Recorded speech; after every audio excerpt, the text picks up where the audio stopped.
Rajiv Gandhi foundation वंचित समुदायों के लिए काम करता है, समाज में शांति और सद्भावना स्थापना के लिए भी काम करता है।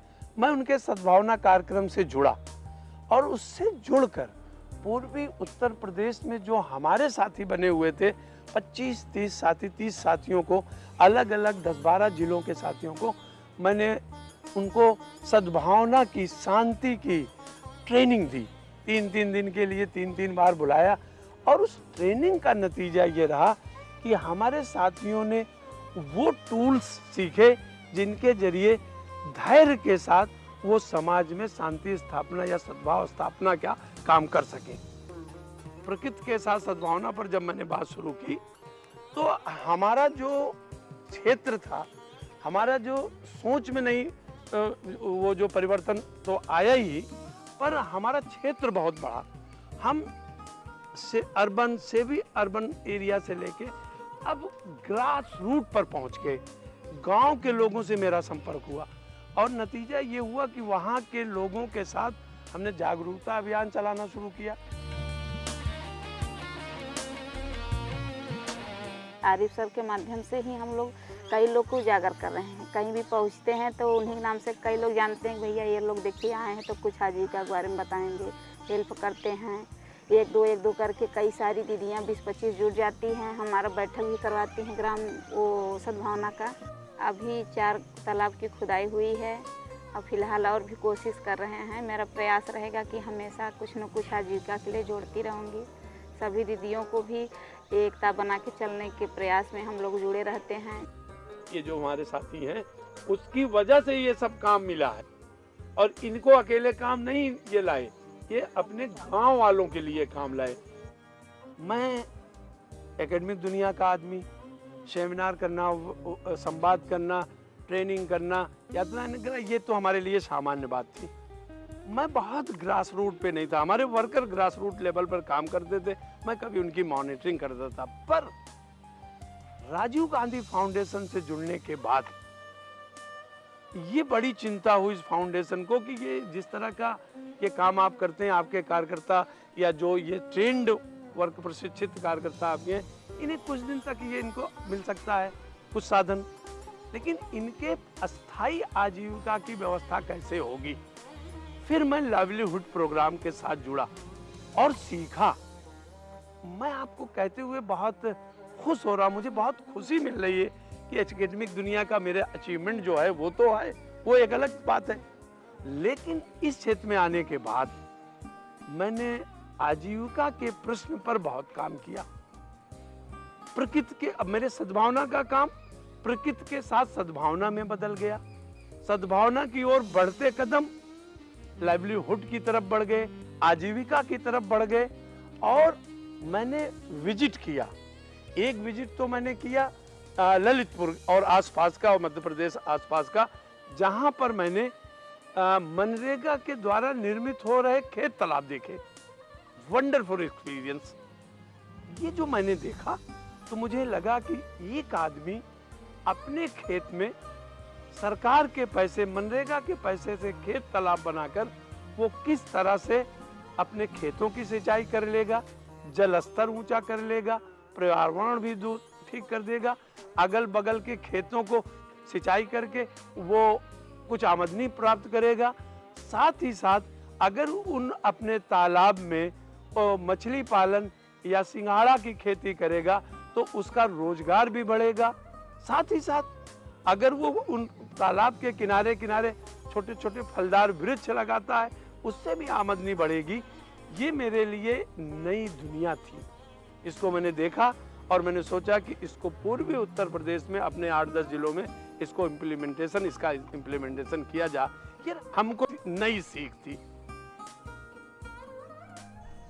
मैं ये कह सकता हूँ कि 3-4 जिलों में अभी सोनभद्र हो गया, चंदौली हो गया, बनारस हो गया और भदोही मिला के हमारे 70-80 तालाब एक साल में हमारे साथियों ने बनवाए और लगातार अभी तालाब बनवा रहे हैं। राघोपुर में मीटिंग होती है, उसमें बताया गया कि आप तालाब खनाएंगे तो उससे अनेक प्रकार के फायदे होंगे, जिस यह सोचकर मैंने तालाब को खनाया और इसमें पानी इकट्ठा किए हैं, जिससे अनेक प्रकार के हमको लाभ हो रहे हैं। जैसे यहाँ पर भेड़ बकरी सब आते हैं पशु चरने के लिए, तो इससे पानी पीते हैं। इसके ऊपर जो है मैं इसमें मछली छोड़ा हूँ, इसमें तालाब में 15 दिन हो गया इसमें मैंने मछली छोड़ा है। और इसके ऊपर पेड़ पौधे लगाएंगे और ज़रूरत पड़ेगी तो इससे सिंचाई भी करेंगे। इसके बाद खेती बगल में करेंगे, जो कि इससे सिंचाई करेंगे। तालाब खनाने से हमको अब पहले जो तालाब नहीं खना था तो हम इसको ट्यूबवेल से वगैरह से हम पानी का जो है सिंचाई करते थे और उसका पैसा देना पड़ता था। और अब तालाब होने से हमको सिंचाई का पैसा नहीं देना पड़ रहा है। जो है इसमें पानी इकट्ठा है, अब उससे हम सिंचाई कर लेते हैं। और इसका हमको जो तालाब खनाने में कोई शुल्क नहीं लगता है और हमारे घर का, और इससे में अनेक प्रकार का लाभ हो रहे हैं। इस दौरान इंडिविजुअल लेवल पर लोगों के घरों में हमने राजीव गांधी फाउंडेशन के सहयोग से लगभग 7000 फलदार वृक्षों को लगाया।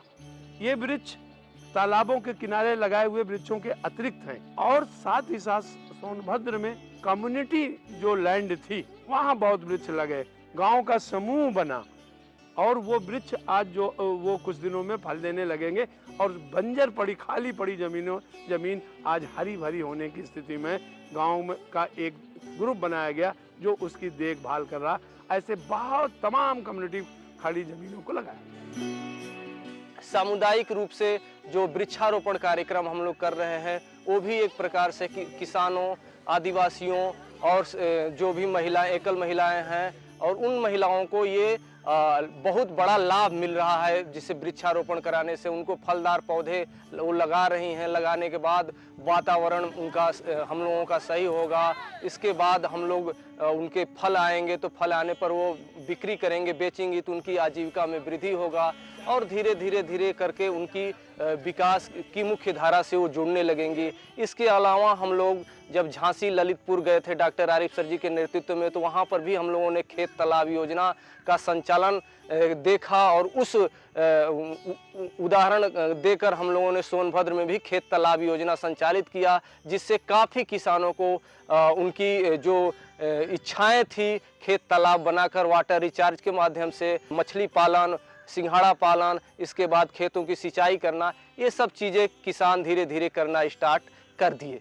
मेरे साथियों ने ट्रेनिंग लेने के बाद इंस्पायर होकर ख़ास तौर पर सोनभद्र में लगभग 400 एकड़ जमीन वो वनाधिकार कानून के तहत लोगों को वितरित कराई, लोगों को दिलाया कि उनका पट्टा कराया। तो ये राजीव गांधी फाउंडेशन के साथ जुड़ने के बाद शांति सद्भावना का काम तो हुआ।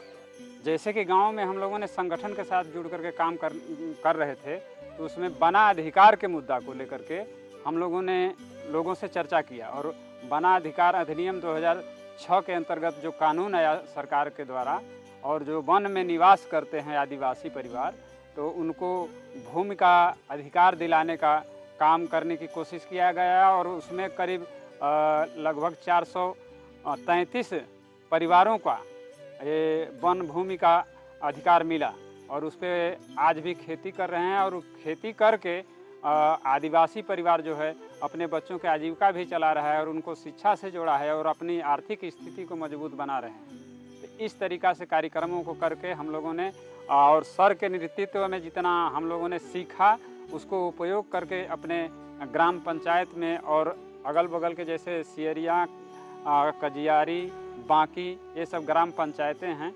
इनमें जा कर के लोगों से बातचीत किया और खेत तालाब को भी निर्माण करने का प्रयास किया है और वनाधिकार के मुद्दे पर लोगों का अधिकार दिलाने का काम किया है। हमने गया का जब विजिट किया, मेरे 12-15 साथी, वहाँ मैंने मशरूम की खेती करते हुए असाधारण किसानों को देखा।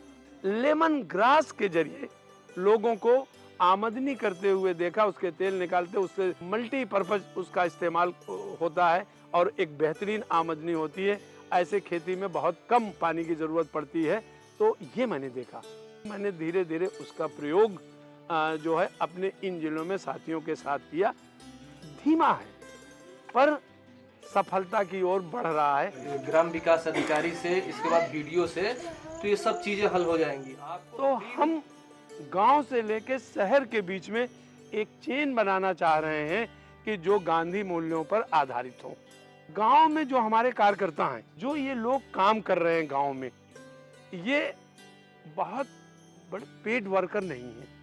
ये हमारे साथ जुड़े हुए लोग हैं और ये हमारे ट्रेनिंग से निकले हुए लोग हैं और ये इस तरह के ट्रेंड हैं कि वो गांव में अंबेडकर की बात करते हैं, गांधी की बात करते हैं, पेड़ भी लगाते हैं, ये पर्यावरण की भी चिंता करते हैं, ये सरकारी स्कूलों को भी लोगों तक पहुंचाते हैं और ये खेत तालाब भी खुदवाते हैं जिससे लोगों को फायदा हो।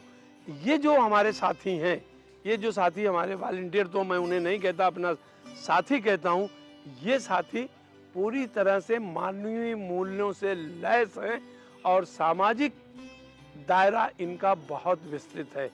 जाति, धर्म, वर्ग, लिंग, भाषा, संप्रदाय से ऊपर उठकर ये मानव कल्याण में लगे हुए साथी हैं।